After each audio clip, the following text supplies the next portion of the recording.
Po nadojčení dieťa potrebuje uvoľniť prehltnutý vzduch, ktorý ho tlačí v brúšku. Vieru, našu poradkyňu, sprevádza Helena s dcérou Ivankou a spoločne sa podelia o skúsenosti s odgrgnutím a polohami, ktoré s ním môžu dieťaťu pomôcť. Ako vám Ivanka dáva najavo, že by si potrebovala odgrgnúť? Po nadojčení vyzerá potom celkom nespokojne.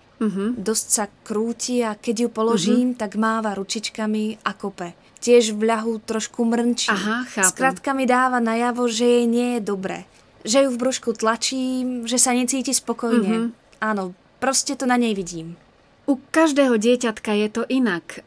Sú deti, ktoré sú také nešťastné, že z toho veľmi plačú. Neviem, či to robí aj Ivanka. Nie, keď je nespokojná, tak viem, že si potrebuje odgrgnúť. Tak sa snažím tak dlho, kým z nej ten vzduch nevyjde. Áno. Akurát to odgrgnutie trvá o niečo dlhšie, ako som čakala. Hneď potom sa ale zase ukľudní. Áno, to robíte dobre. Máte nejakú obzvlášť osvedčenú polohu? Podľa mňa to ide najlepšie na ramene. Tak z nej ten vzduch vyjde celkom rýchlo. Výborne. Takto nám to ide asi najlepšie. Túto polohu máme s Ivankou najradšej. Ukážete mi, ako to robíte? Áno, ukážeme. Tak Ivanka, šup na ramienko. Tak poď. No vidíš, zlatičko. Táto poloha je na odgrgnutie veľmi vhodná, pretože sa pri nej vytiahne chrbtica a trošku sa roztiahne žalúdok.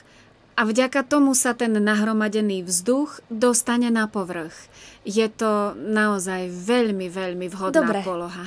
Využívajú veľa mamičiek a používa sa často.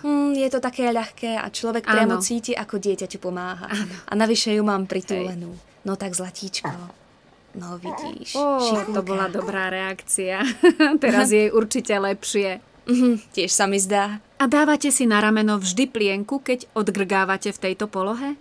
Snažím sa ju dávať, pretože často vygrcká trošku mlieka. Áno, občas sa vráti trocha mlieka. Takéto odgrgnutie je ale v poriadku. Tým si vôbec nemusíte lámať hlavu. Aha. A nechávate dcerku odgrgnúť aj v iných polohách, alebo siahate len po tejto? Robím to ešte jedným spôsobom.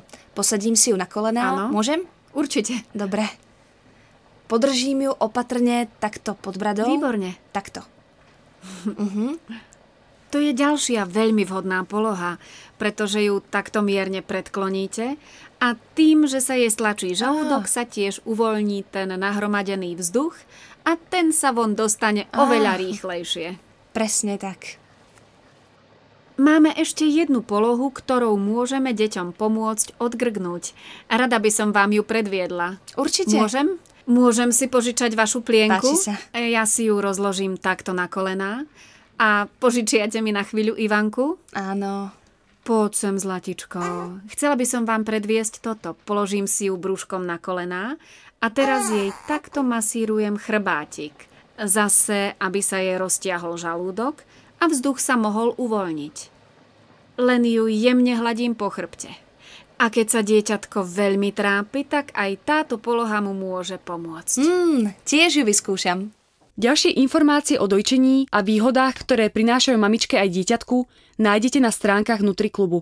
Ak sa chcete na niečo opýtať, kedykoľvek môžete osloviť našich odborníkov alebo profesionálnu laktačnú poradkyňu na infolinke NutriKlubu.